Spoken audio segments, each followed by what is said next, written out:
Thank you, Roberto, and the organizing committee for inviting me at this meeting. Actually, my talk will seem a pretentious attempt to look at a complex system with simple tools. The title is about the phosphorylation potential of ATP in vivo. That is to say, how it comes that ATP can transfer energy in biological systems, looking at this system from the outside, not looking at the chemical inside of the cell.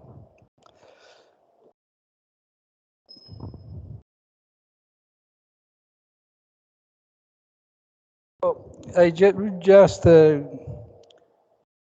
put some notes about the symbols I will use, because this is a little boring, because, you know, thermodynamics is a boring topic. The symbol mu I will use indicates the chemical potential, or the Gibbs free energy per mole at these changes, delta mu, when a chemical process occurs at constant temperature and pressure.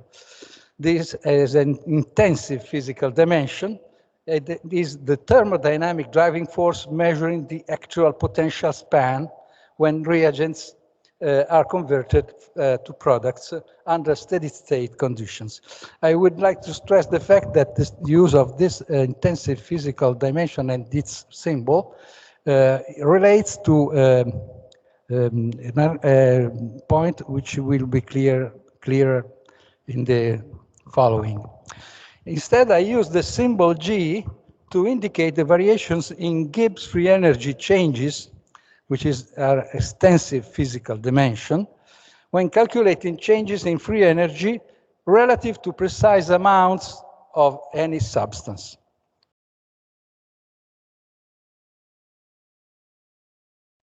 This is a way to summarize the landscape of energy transduction in cells that typically relies on chemical redox processes. And in turn, these redox processes are continuously fueling oh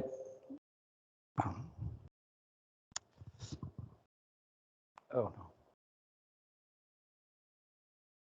Yeah, that's okay. Are continuously fueling a local accumulation process based on ions pumping across a membrane. So we'll see in a few minutes that when this occurs, we have an electrochemical potential regarding the hydrogen ion, and this will be represented by a voltage measurement. So this is the connection between the use of chemical potential and voltage, just using the Faraday constant, obviously. And the center of this scheme, obviously, is the ATP molecule, which is involved in many processes occurring in the cell to transduce energy in various ways. And an important parameter is the so-called energy charge of the cell, which is the ratio of the adenine nucleotides that can contribute to energy to the sum of all the adenylate species. Typical values for these parameters goes from 0.8 to 0.9. Now, pumping hydrogen ions across membranes may be compared to an electric circuit. And this scheme shows how it can be compared to a simple electric circuit. And here we have a redox system pumping hydrogen ions using the energy from a redox process, and building a difference of electrochemical potential of the hydrogen ion across the membrane. And this is a membrane-bound, immobile H-pumping system. This is the energy transduction membrane, which is the internal mitochondrial membrane, where also the ATP synthase is located. And this is the way the hydrogen ions come back to the matrix of the mitochondria, fueling the ATP synthesis through this enzyme. So this is called the proton motive force, and is easily related to voltage, as you can see, so the similitude is apparent. The ATP-ADP system, on the other hand, is a soluble, highly diffusible energy transfer potential. That is to say, is some kind of diffuse and mobile battery occurring and circulating in the cell. Now, biochemists usually use classical thermodynamics of chemical equilibrium to find the phosphorylation potential of ATP. That is to say, how energetic is the transfer of the terminal phosphate of ATP when you look at this reaction. Usually, the reference reaction is the hydrolysis of the terminal phosphate of ATP, this one, to produce ADP, adenosine diphosphate, and inorganic phosphate. Now, the equilibrium constant of this reaction is quite high, but what is important is the mass-action ratio existing in the cell, because through these two values, we can calculate the chemical potential for ATP hydrolysis under these conditions through this equation, which is related to the perfect gas equation. It is relative to the ideal solutes equation. Now, the phosphorylation potential that has been calculated by biochemists is typically in the range of 48 kilojoules per mole, but local or transient changes in the mass-action ratio can vary this value. If no one has difficulty in appreciating this type of language, I can go on, but if anyone feels that this is confusing or confused, please raise a hand, I will explain. Now, this approach, the biochemist approach, rests on three assumptions. Water activity is unit. That is to say, the activity of water is conglobated within the equilibrium constant of that hydrolysis reaction. All reagents and products behave as ideal solutes, and the equilibrium constant for the hydrolysis reaction is not affected by water activity. Now, these 3 points can be critically discussed. The first one, water activity is unity. Now, in the intracellular milieu, we found many molecules with different kinds, macromolecules and metabolites, many of them sequestering water for their stability. For example, in the mitochondrial matrix, we have a concentration range for proteins from 270 to 560 milligrams per milliliter, with a viscosity which is really more high than that of water, and the water volume is less than 50%. So, supposing that water activity is unit under this condition is quite, let's say, daring. The second point, all reagents and products behave as ideal solids. For example, adenosine triphosphate and adenosine diphosphate at the pH of the matrix of the mitochondrial matrix are polyanions interacting with divalent cations, and their condition is not very different in the cytoplasm. They might not behave as ideal solutes. And the third point, it was shown that the equilibrium constant for the hydrolysis of pyrophosphate bonds, like those in the ATP molecule, is strongly influenced by water activity. That is to say that the equilibrium constant for these reactions is lowered by lowering the concentration of water with co-solvents or co-solutes. Now,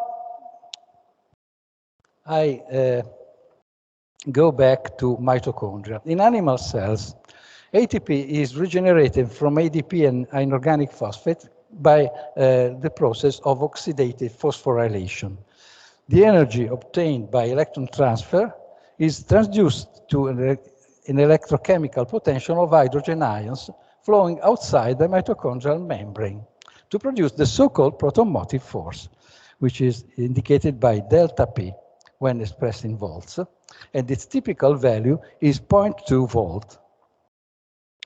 Now, I would like to stress the fact that the delta P is built by,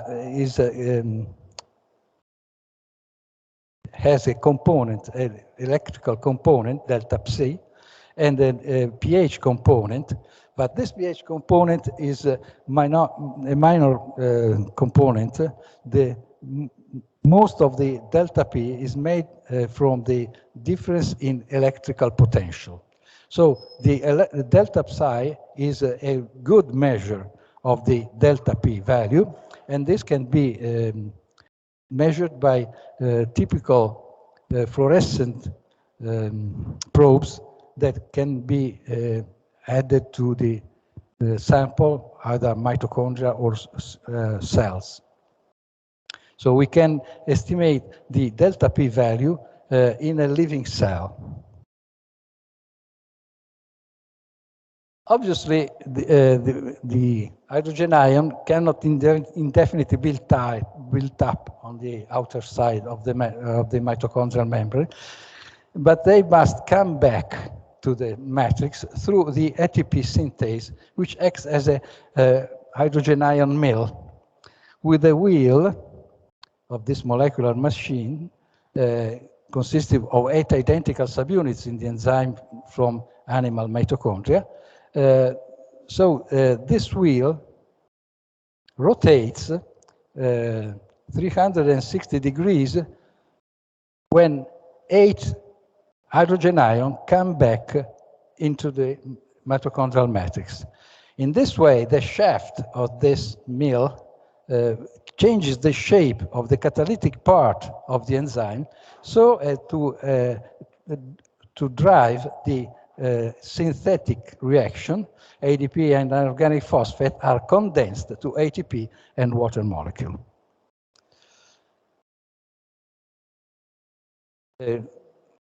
As I said, in the animal mitochondria, for every time 8 hydrogen ions from the outside go to the inside of the matrix, 3 ADP and 3 inorganic phosphate are condensed in 3 ATP molecules. That is to say that the ratio of protons to ATP synthesized is 8 to 3, or 2.7. I apologize for giving you figures because these are important. But now, the reaction catalyzed by ATP synthase is freely reversible. That is to say that it can operate in the reverse direction whenever a decrease in the delta P value crosses the thermodynamic equilibrium for this reaction. Should the equilibrium point be such that the delta G for 8 moles of protons crossing the inner mitochondrial membrane down the electrochemical gradient equaled minus delta G for the synthesis of 3 moles of ATP, then the phosphorylation potential of ATP would be, you can see the calculations, 51.5 kilojoules per mole. But this value is to be considered an upper limit for this phosphorylation potential, since we must allow at least a 5 to 10% of this value as dissipated energy to drive the reaction to completion. That is to say, to have an irreversible process. But if you have a situation in which the value of delta P is lowered, for example, by a defect, something that goes wrong in the redox process, then you have a situation in which the delta P is lowered, is not cannot make this amount of ATP. In this case, you can see this situation by using oligomycin. This is an inhibitor of the ATP synthase, and it makes a curious trick. When you have mitochondria, which normally built up a delta P values of 0.2 volts, when you add oligomycin, the mitochondrial inner membrane hyperpolarizes. But if the delta P value is lower than 0.2 volts, then the addition of oligomycin induces a further depolarization of the mitochondrial membrane. And here you can see an example of this, experimental example taken from a paper, where the so-called oligomycin null point test, you can see here normal mitochondria, when you which have this value, this is simply in relative units of fluorescence of the probe.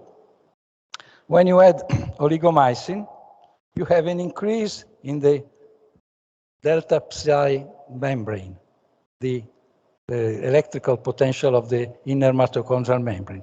If you have instead the mitochondria from a patient defective in a redox system component, when you add oligomycin, the polarization goes down. This is equivalent to say that these mitochondria are acting to hydrolyze ATP to pump hydrogen ions outside the matrix of the mitochondrion to the interspace membrane, to the intermembranous space. And in this case, we can evaluate that the delta psi of the mutant mitochondria to the control mitochondria is 0.85. So the value of the protomorphic force expressed in kilojoules per mole is 44. Now I come to a provisional conclusion. A reasonable estimate of the phosphorylation potential of ATP in the mitochondrial matrix is somewhere between these two limits. The upper limit evaluated under physiological condition, 51.5, and that from a pathological condition, 44 kilojoules per mole. So it could lie between 47 and 49 kilojoules per mole, which is quite similar to the value found by biochemists, using the approximation that water activities unit, all reagents and products behave as ideal solutes, and so on. Now, the ATP produced in the mitochondria is continually exchanged by means of specific transport protein for ADP and inorganic phosphate entering from the cytoplasm, where they are produced by many energy-consuming processes that utilize ATP. So the problem is, how can I estimate the ATP phosphorylation potential in the cytoplasm, where it is mainly utilized? I would like to add that a possible way to increase the phosphorylation potential value of ATP would be to lower the ADP or the inorganic phosphate concentration in the cell. However, these must be kept fairly constant because these concentrations are important for recycling the ATP to take place swiftly. If you lower excessively the ADP concentration, ADP cannot go to the mitochondria and be resynthesized to ATP. This must occur very swiftly. For example, imagine the situation of a contracting muscle in an aerobic concentration, in aerobic contraction. Perhaps an ATP molecule lasts less than 1 second. That is to say that in 1 second, an ADP molecule must go to the mitochondria and be rebuilt to ATP. Now, how can I estimate delta mu phosphate? This is the symbol for the phosphorylation potential of ATP in the cytoplasm. We have no directly measured parameter like the proton motive force in the mitochondria. In the cytoplasm, simply this system flows through the cell. It goes around. But I can imagine to find some type of ubiquitous process in animal cells that utilizes ATP. And this is the electrogenic ATPase, which pumps sodium and potassium ions across the plasma membrane to build the plasma membrane electric potential. Here is a simple model of the functioning of the pump. As you can see, 3 sodium ions from the inside of the cell are pumped outside the cell, whereas 2 potassium ions, which are outside the cell, are pumped inside the cell, while an ATP molecule is hydrolyzed to ADP and inorganic phosphate. These are the concentrations, inside and outside concentrations of the 2 ions, and the value, the typical value of the electric potential of the membrane. So we can calculate the Gibbs free energy change relative to this transport. These are simply the values, the temperature in Kelvin, the value of the R constant, and the Faraday constant. We arrive at a final value of 44.1 kilojoules for taking 3 sodium ions outside the cell and 2 potassium ions inside the cell. 1 ATP is hydrolyzed in the process, but to attain an irreversible condition, we must add a certain amount of free energy which is dissipated to have an irreversible process, and this can be estimated in the lower limit as twice the thermal kinetic energy at 310 Kelvin, namely around 5 kilojoules. So we can estimate that the limit value for the ATP phosphorylation potential in the cytoplasm is around 49 kilojoules per mole. This is something familiar. We have found this number. Now, as an afterthought, it came to my mind. I used the equation for ideal solutes for the sodium ion and potassium ions, but sodium is really behaving as an ideal solute in the cellular milieu. How can prove that this is quite an acceptable approximation? For example, you can see that in seawater, the activity of sodium ions is appreciably less than unit. But in seawater, sodium ions are thrice as much as in the blood of animals. So I tried to find a proof for this point using a transport for a neutral molecule. Glucose can be transported across the membrane with an active transport system which uses the sodium ion electrochemical potential to drive the concentration of glucose inside the cells.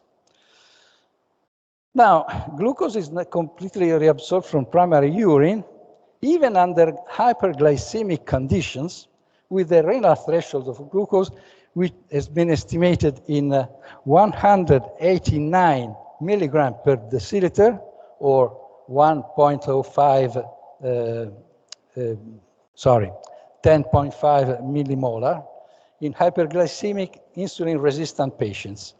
Now, we can quantitatively estimate the span for this process as leaving behind a glucose concentration in the excreted urine of 1 micromolar. Taking all the calculation, sorry for boring you again with these figures, and we find that the delta G sum is minus 0.5 kilojoules, 1/5 the kinetic energy at 310 Kelvin. That is to say, any further increase in the blood glucose will result in a glycosuria. So this result can be interpreted to assume that the sodium ion concentration outside the cell in all this calculation is an appreciable approximation of its electrochemical activity. And now,